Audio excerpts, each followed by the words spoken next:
4.1 continues with a contingency table. So we've already mastered contingency tables. They were on the last exam on homework 2, in part 2. So we've talked about them quite a bit. And now we're just going to extend our knowledge in what we did in part 2 to this part 4 and how we can kind of math this up and maybe add some notation. So what I'd like you to do is take a moment, pause this video, and just see if you can come up with these 3 probabilities or 4 probabilities that are listed here. So we have a table showing gender and how happy someone is in their marriage, and then we have some questions that follow. So I'm going to give you guys a moment, read through, come up with what fractions you think these are. All right, so coming back, and the only thing that's changed from part 2 is instead of saying what percent of, we're saying what is the probability that a randomly selected married adult is male and very happy. So we still have that keyword of and that we had from part 2. And when we talked about and in part 2, our sample space is any randomly selected married adult. Don't care about gender, don't care about happiness in marriage, it's all of the adults. And then our event, the thing we care about, is both male and very happy together, that intersection of those 2 events. So this should look something like male and very happy, 221 out of all 603 people in the sample, because it just says a randomly selected married adult. So if we do this math, we should get out 0.3665. Now, traditionally, when we say probability, and that's what I'm looking for, I do like those left as decimals, 4 digits, you know my jam, as opposed to percents or fractions. Though technically percents and fractions are also correct answers. So I would not dock you in these cases if you gave me out a percentage or a fraction instead. I will be mad if you give me the fraction instead because it's a pain in the ass for me to grade. So please, 4-digit decimal makes life easier for me. All right, the next question says, what is the probability that a married adult is very happy? So you'll notice now our sample space is still any married adult. In our event, now we're just talking about being very happy. So very happy, we realize that's all 370 very happy people out of our 603 married adults. So again, just do our division out. Round to our 4 decimal places, 0.6136. Okay, compound probability. This is the only one we didn't see in part 2.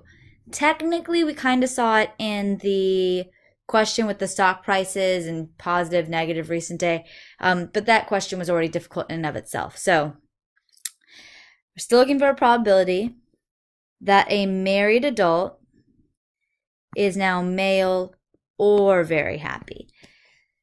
So this is one that you probably struggled with a bit, and if you didn't take the time to try it before, take the time to figure out what you think this is. See if your intuition matches up. I'll tell you what the normal intuition is for a student. The normal intuition is, okay, well, all the males, there's 325 of them. All of the very happy people, well, there's 370. And I care about either or, male or very happy.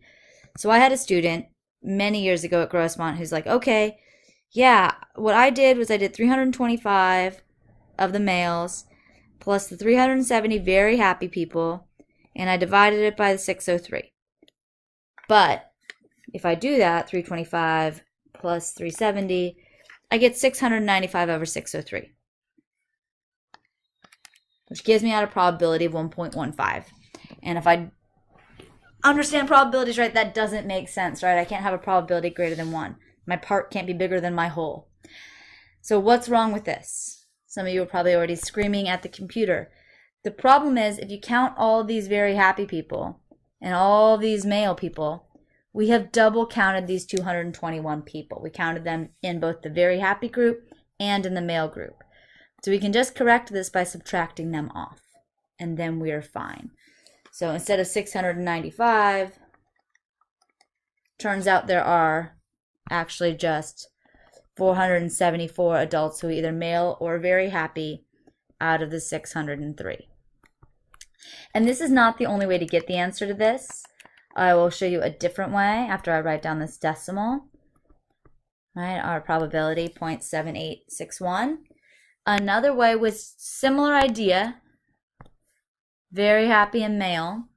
And we could kind of do a little bit more what we did in the question with the companies, right? So if we're talking about the people who are very happy or male, these 221, they count because they're both. These females here are very happy, so they count. The pretty happy and the not too happy males also count. So another way to do this question would be to take all of those groups that fit our criteria and then just add them together. You'll still get your 474. So that's just a different way to handle this question. And really it's up to you, whichever those two methods intuitively makes more sense to you to use. Our last probability is one that we could screw up, but one that we have seen before, our conditional probability. This one says, what is the probability that a married adult, again, so all the adults, is very happy? But then we get this, given they are male. This is telling us that our sample space is really not all the married adults, because we are only talking about the male adults. So they are our whole, they are our sample space. So this one question, we should have had very happy and male, 221, divided by all of the males. As soon as we read this part, given they are male, this is the, oops, that is a terrible job of circling. This is the only group we care about in the table. Given they are male, so these 325, what's the probability that they're very happy? That 221 over 325. Now, the last piece to this. Like I said, right now, all we have done is instead of writing these things as percents like we did in the last section, we've written them as decimals. We need some probability notation to go along with these. So probability notation is going to be what we will start class with on, I don't know, Tuesday. I'll also try to put it in the knowledge check. But we have probability here. We're just going to write male, an M for male. We can actually just write the word and. So shorthand for what is asked in the first question is just probability M and VH, male and very happy. If you want to math this up a little bit, there's no reason you have to. The mathier version of this, we use that little upside down U for intersection. So those of you who took 96, you probably saw this notation. We don't use it in 92, but this is just the mathy version of and. So if you want to use that, you can, or you can just write the word. Now, the next one. Nothing here but very happy, right? Didn't mention male, female. So this is a very simple one. Our probability notation is just probability of very happy by itself. Or should come as no surprise. Probability of male or very happy. And if you want to math that up, the math version of or is what we have this union symbol. So again, those of you out of 96 hopefully kind of remember this. This is the mathy version of or. So we got our and our or. Students always have trouble keeping those separate, but it's not a big deal. I will give you a formula sheet on the next exam, and I'll show you what those formulas look like, but it actually has this listed before the formula, so you don't have to memorize anything. But I always remembered this as looking kind of like an N, like this is mac and cheese. That's how I kept them straight when I was a student. The last one is the most important. So hopefully you've made it through this unfortunately long video. Probability, very happen, given male. This conditional probability, what we do is you draw a big fat line, and whatever's behind the line is what must be true. Again, in 96 you use a lot of this conditional notation. I think we did it at one point in 90. Yes, we do it in set builder notation in 92 as well. If you took 92 with me, we do a lot of this. And this tells us the solution set is x as long as x is greater than 3. So we've seen this. So whatever has to be true is what's behind the line. So in this case, our given thing is that they are male. We know that that is true. Now, what is the probability that they are very happy?